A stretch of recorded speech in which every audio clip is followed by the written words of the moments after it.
आदाब, मैं हूं वसतुल्लाह ख़ान और मेरे साथ हैं मुबशिर ज़ैदी। कल सेनेट के इलेक्शन हो रहे हैं। ज़ाहिर है हर चैनल पे आपको ये गुफ्तगू नज़र आ रही होगी। सादिक संजरानी चेयरमैन रहेंगे या उनकी जगह हासिल खान बिज़ंजो इलेक्ट हो जाएंगे, ये भी आप आंकड़े सुन रहे होंगे कम से कम से पहले के बाद से। ये जो ब्रेकिंग न्यूज़ है, ब्रेकिंग न्यूज़ जो है सादिक संजरानी साहब नहीं रहेंगे, ये सुबह से चल रही है और कल शाम तक चलेगी। हाँ। तो ज़ाहिर है कि हमने भी सोचा कि इससे शुरू करें, फिर हमने सोचा कि आप इतनी बार ये दो नाम सुन चुके होंगे पिछले 24 घंटे में और अगले 24 घंटे में भी सुनेंगे कि बेहतर है कि हम भी कल तक इस गुफ्तगू को उठा रखें। उसके मुकाबले में थोड़ा सा एक कम अहम और एक गैर ज़रूरी सा मौजू जो है हमने उसको टॉप स्टोरी बनाने का फ़ैसला किया। आज मैंने एक स्टोरी पढ़ी BBC उर्दू के पेज पे उमर दराज नंगियाना की।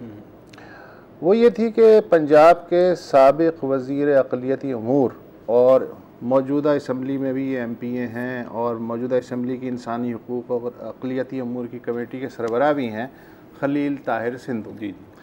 इन्होंने 2 दिन पहले 29 जुलाई को पंजाब असम्बली सेक्रेटेरिएट में एक 5 साला मसीही बच्चे के कत्ल के हवाले से एक तवज्जो दिलाओ नोटिस जमा कराया और फिर उन्होंने DGPA&R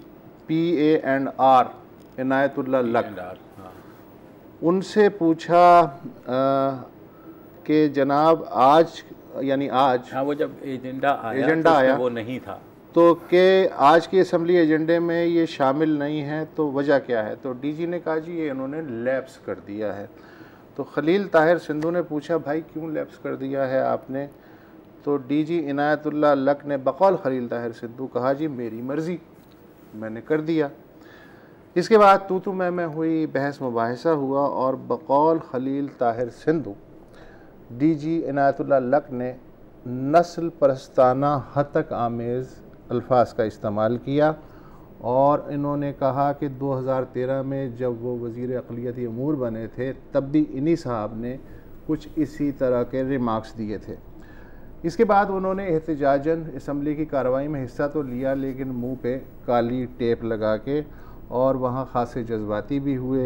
डिप्टी स्पीकर ने इनसे गुफ्तगू की तो उन्होंने कहा जी वाक़े के 4-5 गवाहान भी मौजूद हैं जिसमें एक MPA भी शामिल हैं।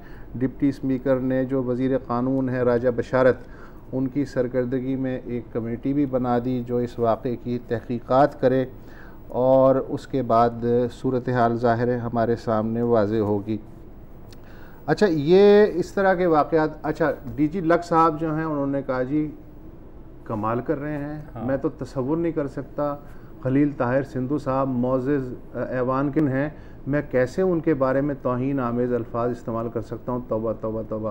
खैर ये कमेटी जो है वो फ़ैसला करेगी, दूध का दूध पानी का पानी। लेकिन जो ह्यूमन राइट्स कमीशन के सरबराह हैं डॉक्टर मेहदी हसन, उनका ये कहना है कि अक़लियतों के मामले में हर हुकूमत का मामला माजरत खाना ही रहा है और ऐसे वाक़यात की तहक़ीक़ात का आम तौर पर कोई नतीजा नहीं निकलता। अच्छा, खलील ताहिर सिंधु इस वक्त हमारे साथ मौजूद हैं, उन्होंने हमें ज्वाइन किया है फैसलाबाद से। खलील ताहिर साहब, अमेरिका में आम तौर से अगर किसी की हतक करनी हो स्याह फाम की तो उसे कहते हैं ब्लडी निगर, और हिंदुस्तान में अगर किसी मुसलमान की हतक करनी हो तो उसे कहते हैं कटवा। ये है। और हमारे जो अरब भाई हैं वो आमतौर पे मिस्कीन कह के जो है हम पे तरस, हम लोग खुद हिंदू बनिया कहते हैं, हिंदू बनिया कहते हैं हम, और पता नहीं क्या क्या कहते हैं नाकाबिले इशात अल्फाज। अच्छा, आप खलील ताहिर साहब आप फरमाना पसंद करेंगे कि आपको बकौल आपके इनायतुल्लाह लक ने ऐसा क्या कहा कि आपको बहुत ही बुरा लगा, बताएंगे? जी बहुत शुक्रिया मुस्तफा खान साहब, और I am grateful and thankful for your deep constant concern. जी जी। ये इनायतुल्लाह लक जो है ये काफी अर्सा से, मैं पिछले 5-10 साल 20 साल मैंने राणा सनाउल्लाह खान और मैं खुद भी मिनिस्टर रहा हूँ हेल्थ का, human rights and minority affairs का। सर ये जब मैं उनके कमरे में कभी गया हूँ किसी मामले के पूछने में, तो जानबूझ के उन्होंने कहना कि यार वो बुलाओ मेरे कमरे की सफाई कर दें। मुझे सर ये लफ्ज है बेसिकली, क्योंकि इंडिया में देखिए आप, हमारी जो क्रिश्चियन नन हैं और फादर्स हैं, प्रीस्ट हैं, उनको भी जलाया जाता है, हम हमेशा कंडेम करते हैं। मुझे इस शख्स ने सर हमेशा टॉर्चर किया, मेंटली टॉर्चर किया और इवन स्पिरिचुअली टॉर्चर किया। सर मैंने एक नोटिस दिया, नहीं वो तो मैंने डिटेल आपको बता दी, वो जाहिर है आपके साथ जो हुआ। मैं ये स्पेसिफिकली जानना चाह रहा था कि क्या जुमला उन्होंने कहा। सर मुझे उन्होंने कहा, आपने कहा सर मेरा नोटिस जो है वो लैप्स क्यों हुआ, तो ये कॉल अटेंशन जी। उन्होंने कहा जी कि एक 8 साल मुस्लिम बच्ची थी, उसका होगा, अगर लैप्स होगा तो अगर एक चूड़े का होगा क्या हो? चूड़ा ठीक। अच्छा मेरे लिए तो गाली है सर। सही बात, बिल्कुल।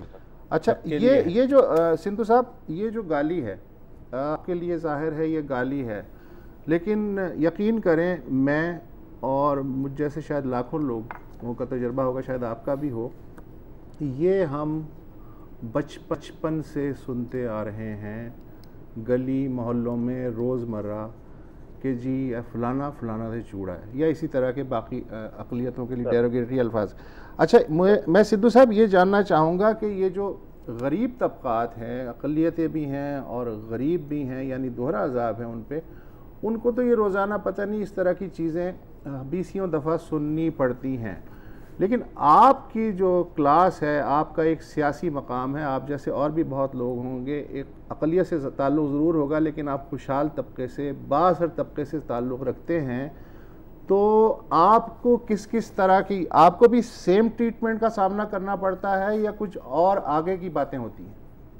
जी वसतुल्लाह खान साहब, बेसिकली तो ये एक ट्रेंड है यहाँ पे पाकिस्तान में भी और बहुत सारी जगहों पे, कि जो कमजोर तबका है, जो बेचारा माड़ा तबका है, जो अगर कोई बड़ा जिम्मेदार है तो छोटा जिम्मेदार है या छोटा कोई उसका मुलाजिम है, उसके साथ भी ऐसे सलूक होता है कि बड़ा जिम्मेदार 4 रुपये में बैठता है और छोटा तबका जो है आपके साथ मुश्किल से बैठे हैं वो बेचारा जमीन पे बैठता है। उनके स्कूल भी कब्रिस्तानों के पीछे होते हैं। तो ये not only for our self, not only for the Christian, even जो 2-3 शख्स है बेचारा पाकिस्तान का, जो अपना जिसको क्या कह सकते हैं हम उसके बारे में ये, लेकिन इसके साथ साथ सर देखिए जब कुछ मीनियल जॉब्स आती हैं पाकिस्तान में, मैंने उसको ठीक करवाया लेकिन इसके बावजूद आजकल फिर लिख रहे हैं, बिल्कुल ऐसा ये जो रूल है कि जब कभी खास रूप की जॉब आएगी कॉन्स्टिट्यूशनली आप नहीं लिख सकते कि ये ओनली फॉर द क्रिश्चियन, बिल्कुल, लेकिन वसतुल्लाह खान साहब और मोहसिन रज़ी साहब ये साफ लिखते हैं कि only Christian can apply on this job. बिल्कुल, हम समझते हैं कि हमें टारगेट किया जाता है और सिंगल आउट किया जाता है। सही बात, constitutionally you can't do such kind of things, इस तरह से आप, यानी आपकी जो माशी हैसियत है, सियासी हैसियत है, भले कितनी भी मजबूत हो, आप कितने भी मशहूर हों, लेकिन अगर आपके सामने नहीं तो आपके पीठ पीछे वही अल्फाज कहे जाते हैं जो एक आम अक़लियती आदमी के लिए या निचले तबके के आदमी के लिए कहे जाते हैं। ऐसा ही है जी। You are very right Mustafa Khan sahab, बिल्कुल मैं अगर सामने नहीं भी हूँ और कोई भी और है, चाहे वो उसकी मुस्तफल चौधरी हो, चाहे आप वकील हो, चाहे आप वजीर हो, चाहे आप सेक्रेटरी हो, कुछ सर कुछ भी हो, जोगिंद्रनाथ मंडल को कहा जुड़ा यहाँ पे सर, जो पाकिस्तान का पहले वजीर कानून था, तो इसके बारे हम तो कुछ भी नहीं सर। जब उसने रिजाइन किया तो उसने कहा पाकिस्तान जिंदाबाद, but I am living this country. सही बात। अच्छा संधू साहब, आप क्योंकि वज़ीर भी रहे पिछले 5 साल में, जाहिर है आपने अपनी जमात से ही शुरू किया होगा इस तासुर को ख़त्म करने के लिए, उसके ख़िलाफ़ लड़ने के लिए। मुस्लिम लीग नून के अंदर आपको लगता है कि कुछ बेहतरी आई है, क्योंकि वो भी बाहर आले एक दाएं बाजू की जमात आपके साथियों ने इस मसले को कितनी संजीदगी से लिया? जी ज़ादी साहब, उन्होंने बड़ा सीरियस लिया इसको, और जब ये बात हुई है तो बल्कि चूंकि मैंने अमेंडमेंट करवाई थी लॉ में, service and general administration rules जो है उसमें भी करवाई थी कि आप किसी के जॉब के साथ ये लिख सकते कि मीनियल जॉब्स हैं जज साहब, तो उसके साथ माइनॉरिटीज अब लाजमी लिखिए, क्योंकि कॉन्स्टिट्यूशन जो हमारा है 1973 इस्लामिक रिपब्लिक जो है वो मना करता है कि किसी की जॉब के साथ उसका मतलब नहीं देखा जाता। सिर्फ 5% कोटा जो था वो शहबाज भट्टी शहीद ने मंजूर करवाया अपना मरकज में, और पंजाब में मैंने उसको मैंडेटरी करवाया कि अगर सीटें खाली रहेंगी उस पर सिर्फ only minority candidate can come, क्योंकि 20 नंबर हमें नहीं मिलते। अगर कोई मुसलमान जो हमारा भाई है तो कुरान पाक हिफाजत कर रहा है उसको मुस्लिम 20 नंबर मिलते हैं, ये जो ज़ियालक का जो था कानून, लेकिन उनको मिलने चाहिए, नो प्रॉब्लम। हमने कहा था कि या हमें भी कर दें, अगर हम इल्हामी अपनी किताबों का या मजमून पास करते हैं तो या हमें वो 20 नंबर देते या हमें 5% कोटा दीजिए। लेकिन ये मैं आपको सीधी सी बात करता हूँ, ये स्टेट स्पॉन्सर्ड चीजें नहीं है। हाँ। ये बेसिकली एक माशरती एटीट्यूड ऐसा है कि जो है वो एक्सेप्टेंस जो है वो नहीं। तो संधू साहब, ये तो बचपन से ही शुरू हो जाते हैं ना, जैसे वुसअत ने कहा गली मोहल्ले में या आपकी कोर्स की किताबों में बाकायदा पेंट किया जाता है कि अगर आप मुसलमान नहीं हैं या किसी दूसरे मज़हब से हैं तो ज़ाहिर है आप मक्कार भी होंगे, अय्यार भी होंगे और आपके साथ दूसरे मसाइल भी होंगे। तो आपको लगता है कि ये हमारे कोर्स के अंदर से ही चीज़ें शुरू हो जाती हैं? जैन साहब, मेरा ताल्लुक एक बहुत बड़ा क्रिश्चियन विलेज है मनकुमरी वाला। जी जी, जनरल मनकुमरी ने बनाया था, साहिवाल भी उन्होंने बनाया, और फिर मेरा गांव है कोजरे के पास, वहाँ पे हम टोटल वी आर और क्रिश्चियन, और 5 घर है हमारे मुसलमान बहन भाई हैं। लेकिन हमारे साथ उनका ऐसा सलूक नहीं है और ना हमारा उनके साथ सलूक है, वो हमारे सगे बहन भाई। सही बात, हम उनकी खुशी में शरीक होते हैं, हमारी खुशी में शरीक होते हैं। और मेजोरिटी मुस्लिम जो है 99% they are very I do not know what the word I must use, but they are very kind to us. Equal attitude जो है वो हमारे साथ इस्तेमाल करते हैं। इस चंद लोगों की सोच है कि जो इस तरह से एटीट्यूड है, जिस तरह ये इनायतुल्लाह लक है जिसने ये बात की है। अच्छा, तो फिर जब आपको लगता है कि क्या इसके ऊपर कुछ होगा, या जैसे हमारे यहाँ होता है कमेटी बन गई और वो लपेट दिया और 2 महीने बाद वो रिपोर्ट आ गई कि हाँ जी गोलमोल करके वो हो गया, ये मामला फिर कहीं रह जाएगा? बशीर अली साहब, मैंने आज भी अपना ईमेल पे भी लिखा और सब जो लोगों ने मुझसे सवाल किए हैं। हाँ। लेकिन मुझे लगता है ये है, मैंने कल मुझसे उन्होंने पूछा जियो पे, तो मैंने कहा जी मेरी तालीम ये सिखाती है कि अगर तू तेरे दाने गाल पे तमाचा मारे तो दूसरे भी उसकी तरफ फेर दे, लेकिन कम से कम बंदे को एहसास तो हो। लेकिन जो मुझे लग रहा है, जो मुझे अपना मिनिस्टर कौन होता है, कोई भी मिनिस्टर हो, चाहे वो राजा बशारत साहब मेरे काबिल इत्तराम है, चाहे कोई और मिनिस्टर हो, वो कौन सा कार्रवाई करने वाला? जो एक मेंबर अपना असेंबली का मुलाजिम है वो तो स्पीकर के अंडर आता है, और this is the prime duty of चोरी परवेज लाइफ। और मैंने कहा जी सिर्फ चोरी कमेटी बना दे और जो वो फैसला कर दे आई विल एक्सेप्ट। और मुझे आपसे जी बिल्कुल, ये तो मैं बता चुका हूँ। Thank you so much Sindhu साहब, आपने ज़ाहिर है रोशनी डाली, और एक ज़ाहिर है ये ठीक कह रहे हैं कि कागज़ पे तमाम हुकूक हासिल हैं। हिंदुस्तान के आइन में भी अक़लियतों को हासिल है, पाकिस्तान के आइन में भी हासिल है, लेकिन जो अमली माशरती रवैया है, जब भी मफादात का टकराव हो या किसी को नीचा दिखाना हो तो फिर इस तरह की बातें होती हैं। निगर जोर को दबाना हो, कटवा, चूड़ा, मिस्कीन होता है, उसमें फिर पढ़ा लिखा और गैर पढ़ा लिखा वो फिर तमीज़ ख़त्म हो जाती है। एक वक्फा ले लेते हैं।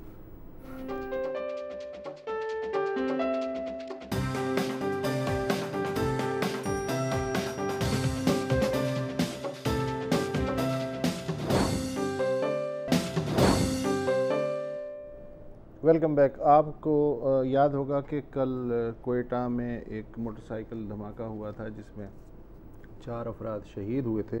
उससे पहले डेरा इस्माइल ख़ान में हमला हुआ, फिर उससे पहले शुमाली वज़ीरिस्तान में 6 पाकिस्तानी फ़ौजी शहीद हुए।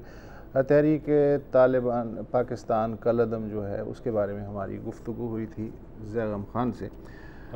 सर आज सरहद पार से भी हैं, आमिर राना से सॉरी, आज सरहद पार से जो है वो ख़ासी इस तरह की अफसोसनाक इत्तलात आई हैं, बल्कि वहाँ से तो आती ही रहती हैं। ताज़ा तरीन ये है कि कंधार हेरात हाईवे पे एक मुसाफिर बस, सिविलियन मुसाफिर बस, सड़क पे कोई बम फिट था, वो फट गया और इस बस में सवार 34 औरतें, बच्चे और मर्द हलाक और 17 ज़ख्मी हो गए। हुकूमत कहती है कि अफ़गान तालिबान इसके ज़िम्मेदार हैं। अफ़गान तालिबान कह रहे हैं कि हम इस वाक़े की तहक़ीक़ात करवा रहे हैं। लेकिन 2 दिन पहले काबुल में अफ़गानिस्तान में चूँकि सदारती इंतख़ाबात भी होने वाले हैं, तो नायब सदारत के एक उम्मीदवार अमरुल्लाह सालेह, जो अफ़गान इंटेलिजेंस की साबिक़ सरबराह भी हैं, उनके दफ्तर पे एक हमला हुआ, 20 अफराद हलाक और 50 ज़ख्मी हुए। अफ़गान तालिबान ने ज़िम्मेदारी कबूल की। 26 जुलाई को काबुल में एक धमाका हुआ, 10 अफराद हलाक और ज़ख्मी, तालिबान ने ज़िम्मेदारी कबूल की। 19 जुलाई को सूबा बादगीस के ज़िला बाला मगरिब में अफ़गान फ़ौज के हेलीकॉप्टरों का एक हमला हुआ जिसमें 10 से ज़ायद सिविलियन हलाक हुए। 19 जुलाई को काबुल यूनिवर्सिटी के सदर दरवाज़े पे एक हमला हुआ, 8 अफराद हलाक हुए और 30 ज़ख्मी हुए।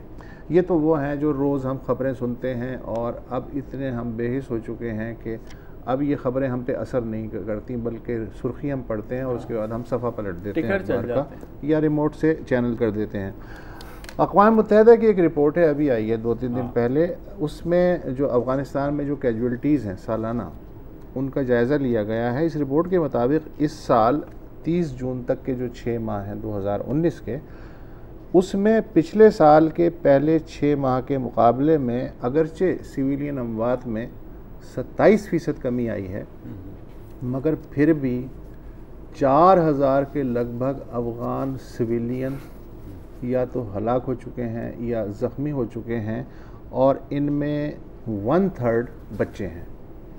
अच्छा, मगर इस रिपोर्ट के मुताबिक ये जो ताज़ा 6 माह हैं, इनमें जो सिविलियंस की हलाकत है वो तालिबान और दाइश और दीगर ग्रुप से ज़्यादा सरकारी और इत्तेहादी फ़ौजियों और फ़ज़ाइया के हाथों हुई है। यानी 31% ज़ायद जो सिविलियन कैजुअल्टीज़ हुई हैं वो अफ़गान फ़ौज के उनकी ज़िम्मेदार है या इत्तेहादी फ़ौज उसकी ज़िम्मेदार है। अच्छा, ये ज़बरदस्त जो है वो जंग चल रही है जिसकी जो प्राइस है या कीमत है वो सिविलियन एज़ यूजुअल अदा कर रहे हैं। लेकिन दूसरी जानिब मुज़ाकरात के भी कई दौर चल रहे हैं। 8 दौर हो चुके हैं दोहा में। अमेरिका के जो एलची हैं ज़ल्म खलीलज़ाद और अफ़गान तालिबान की नेगोशिएशन टीम है उसके दरमियान 9वां दौर अगले 3-4 दिनों में शायद शुरू होने वाला है। अच्छा, लेकिन इसमें एक बहुत ही इंटरेस्टिंग ख़बर जो मैंने कैच की वो ये थी कि तालिबान का एक वफ़द इंडोनेशिया में है, जकार्ता में, और वहाँ के उलमा से सलाह मशवरा कर रहा है। इस दौरान उन्होंने पाकिस्तान के उलमा से भी सलाह मशवरा किया है। इसका मतलब ये है कि ये सेकंड ओपिनियन लेने का मतलब ये है कि शायद तालिबान के रवैये में कुछ लचक पैदा होगी। अच्छा, इसके अलावा एक और बहुत ही स्ट्रॉन्ग र्यूमर है, मैं र्यूमर इसलिए कहूँगा कि अब तक कंफर्म नहीं हुआ है, लेकिन स्ट्रॉन्ग र्यूमर है कि 7 अगस्त को नॉर्वे के दारुल हुकूमत ओस्लो में पहली बार जो काबुल हुकूमत है उसके नुमाइंदों और तालिबान के वफ़द के दरमियान बातचीत का शदीद इम्कान है। अच्छा, लेकिन ज़ाहिर है कि तालिबान की अब तक की जो वो मौक़िफ़ है वो ये है कि हम बहैसियत हुकूमत इनसे मुज़ाकरात नहीं करेंगे, इसलिए कि पपेट हैं। तो अगर गैर सरकारी हैसियत में हमसे ये मुज़ाकरात करना चाहें तो मोस्ट वेलकम। ये एक वो है नाइस। आपको याद है वो रस्मी हुए भी थे जिसमें वो तालिबान का इतना, ये अफ़गान हुकूमत का इतना बड़ा वफ़द आ गया था जिसमें उन्होंने कहा था कि 200 से ज़्यादा आ गया। कि शादी की तकरीब तो नहीं। अच्छा, चीज़ तो वहीं फंसी हुई है कि तालिबान कहते हैं फ़ौजें पहले निकाले, अमरीकी कहते हैं कि नहीं, मसला ये मुझे तालिबान का ये बड़ा इंटरेस्टिंग लगता है मौक़िफ़ के जी काबुल हुकूमत से तब मुज़ाकरात होंगे जब गैर मुल्की अफ़वाज अफ़गानिस्तान छोड़ देंगी।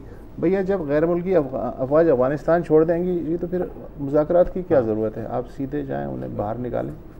बुनियादी मसला है सेफ़ पैसेज कि मेरे जितने बंदे मर गए ने ठीक है, लेकिन मज़ीद बंदा नहीं मरना चाहिए।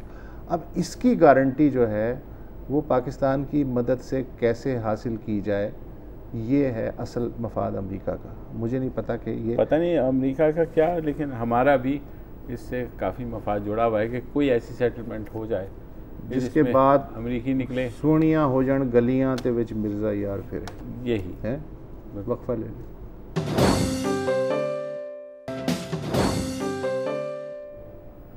Welcome back. और मेरा बचपन, लड़कपन और जवानी सब की सब इस्लामाबाद में गुजरी।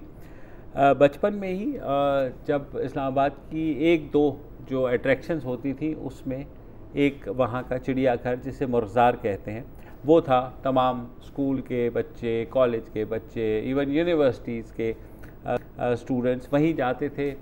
शुरू में मुर्ग़ार था तो ज़्यादा जानवर नहीं थे, फिर आहिस्ता आहिस्ता जानवर बढ़ने शुरू हुए। शेर आया, हाथी आया, भेड़िया आ गए, भालू आ गए और यूँ एक सिलसिला चल पड़ा।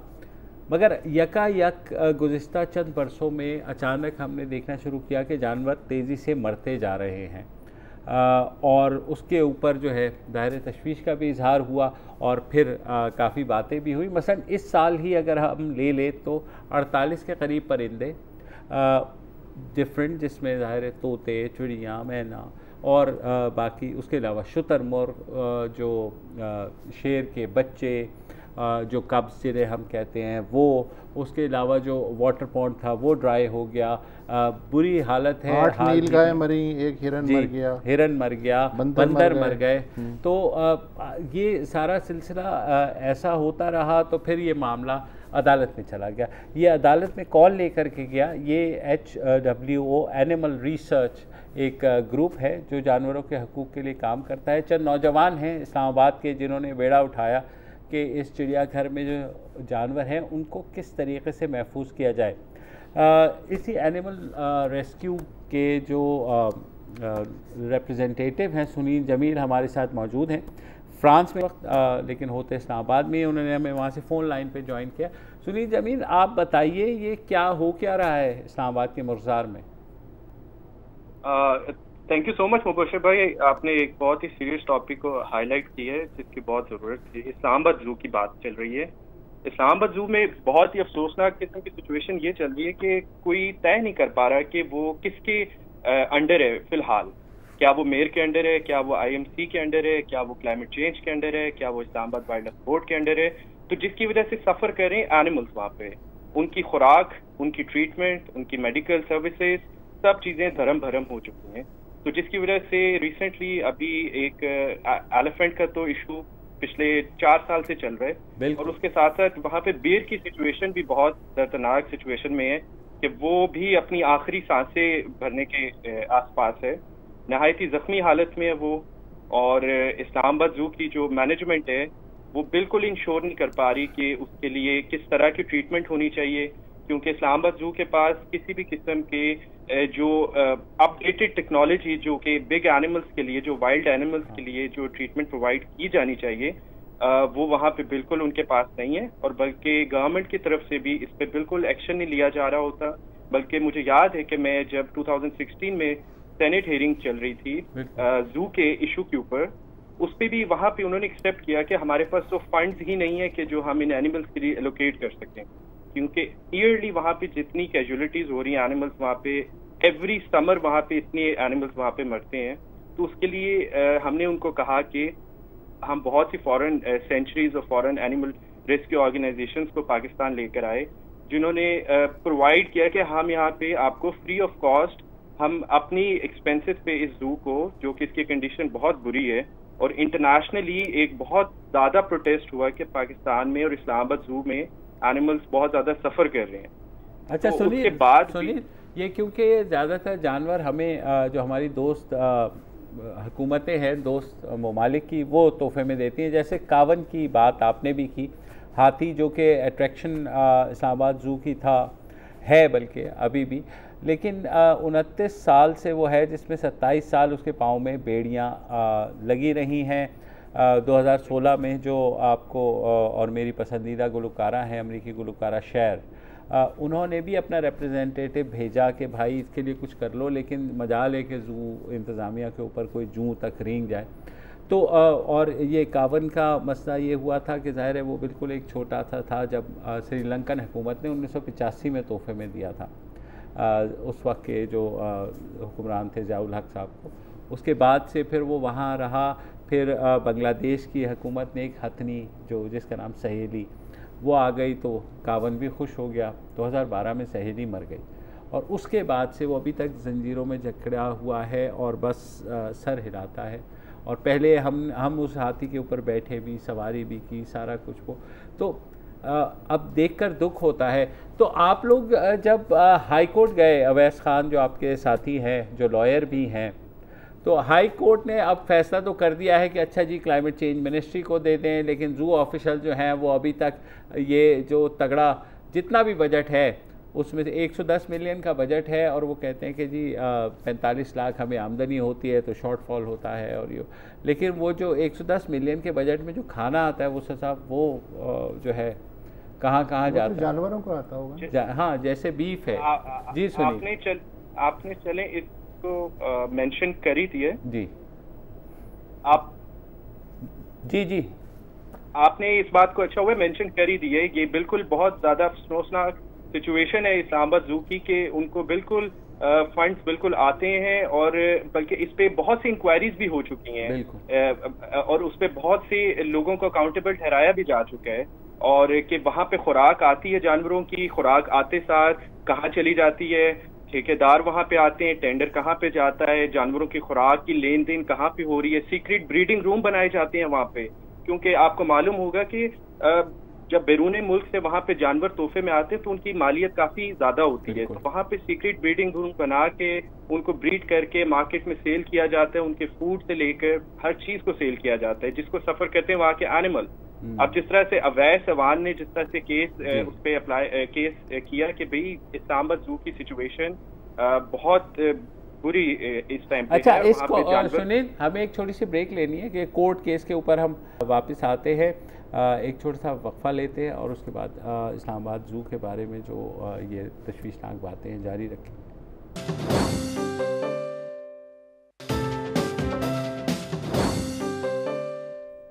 Welcome back. हम बात कर रहे हैं इस्लामाबाद के मरगज़ार ज़ू की दिगरगू हालत और जानवरों की जो तशवीशनाक हालत है उस पर।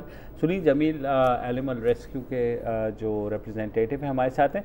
सुनील ये बताइए कि अब ये तो तय हो गया कि जो चिड़ियाघर की इंतज़ामिया वो तो ख़ुद अपने मुंह से कह रही है कि हमसे कंट्रोल नहीं हो रहा, बहरहाल ये चीज़ क्लाइमेट मिनिस्ट्री को चली गई, लेकिन क्या कोई रियलिस्ट सलूशन मौजूद है कि कोई इस ज़ू को अडॉप्ट कर ले, कोई फॉरेन एंटिटी, कोई ऐसे एनिमल राइट्स ग्रुप्स हों या इवन इस्लामाबाद के जो कंसर्न सिटीजन्स हैं, आपको लगता है कि ऐसा पॉसिबल है?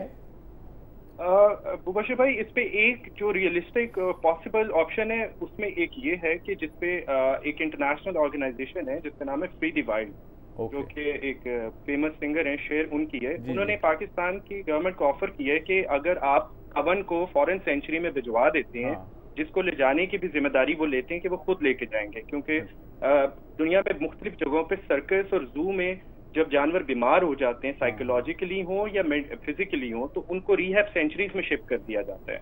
तो उनकी डिमांड है कि अगर आप कवन को हमें दे देते हैं और हम इस जू को टोटली हम इसको इंटरनेशनल स्टैंडर्ड्स के ऊपर हम इसको पूरा तैयार करके आपको देंगे और इसको बिल्कुल ऐसा बनाया जाएगा कि यहाँ पे इंक्लोजर्स और बिल्कुल लिविंग स्टैंडर्ड्स ऐसे होंगे कि एक जानवर को अगर रखा भी जाए तो वो अच्छी तरह से वहां रह भी सके। और मैं इसमें एक और बात भी ऐड करना चाहूंगा, जैसा ब्राउन बियर की वहां पे बात की जा रही है, जो कि एक बिल्कुल ही फजूल बात लगती है कि एक एनिमल है जो सकर्दू में डियोसाई प्लेटियो में रहता है, जो कि साल में 8 महीने बर्फ रहती है वहां पे, 12 से 15 फुट वहां बर्फ पड़ती है। एक एनिमल जो बर्फानी इलाकों में रहने वाला है उसको इस्लामाबाद जैसी जगह पे लाकर रखा जा रहा है, जो कि पाकिस्तान में क्रिटिकली इंडेंजर्ड स्पीशी माना जाता है, जो कि पूरी दुनिया में अगर किसी मुल्क में अगर कोई जानवर क्रिटिकल इंडेंजर्ड में आ जाता है तो उसके वाइल्ड लाइफ कंजर्वेशन प्रोग्राम होते हैं, उसकी कंजर्वेशन के लिए उसकी ब्रीडिंग प्रोग्राम्स होते हैं ताकि उसको नस्ल कशी से बचाया जा सके। तो बियर के लिए भी यही बात की जा रही है कि उसको वहां से शिफ्ट किया जाए, उसको सेंचुरी में भिजवाया जाए और हाँ, उसके बाद जो है इस जू में जो बाकी जानवर हैं उनके लिए कंजर्वेशन प्रोग्राम हो, और उसके लिए तभी हो सकता है जब ये किसी और ऑर्गेनाइजेशन को मौका देंगे। क्योंकि अभी कोर्ट में भी जब केस हुआ तो डिप्टी डायरेक्टर बिलाल खिलजी साहब ने जब बताया, उन्होंने खुद एक्सेप्ट किया कि हमारे पास ना तो रिसोर्सेज हैं, ना तो हमारे पास राइट मेडिकल स्टाफ है जो इन एनिमल्स की केयर कर सकता है। तो इसमें ये बात बिल्कुल क्लियर है कि हमारे वहाँ पे वो कैपेबिलिटी नहीं है कि हम इस तरह के बिग एनिमल्स को वहाँ ला के और उनको स्लो डेथ दे दीजिए। ठीक है, बहुत शुक्रिया सुनील जमील। तो वसत साहब, हुकूमत तो कह रही है कि साढ़े बस थी कल नहीं, हुकूमत सिर्फ जानवरों के लिए थोड़ी कह रही है। हाँ, अभी नोटिफिकेशन आने वाला है तो आ जाएगा। चलिए, उस पर तो कल आप मैराथन ट्रांसमिशन देखेंगे। शुक्र है वो जानवर जो हैं वो गाड़ी नहीं चलाते, वरना 5 रुपये से ऊपर पेट्रोल जो है आज रात 12 बजे बढ़ने वाला है। सही बात। बहरहाल माहौलियात अपनी जगह, लेकिन ये एनिमल ट्रेजिडी है और इंसानों से गफलत तो समझ में आती है, लेकिन इंसान जो है वो जानवरों तक का ख्याल नहीं रख पा रहे। बकौल यूसुफी साहब, कि मुसलमान कभी भी उस जानवर से रग़बत नहीं रखते जिसको वो ज़िबा करके खा ना सके। ठीक है, फ़िलहाल इतना ही और कल फिर मिलेंगे। खुदा हाफ़िज़।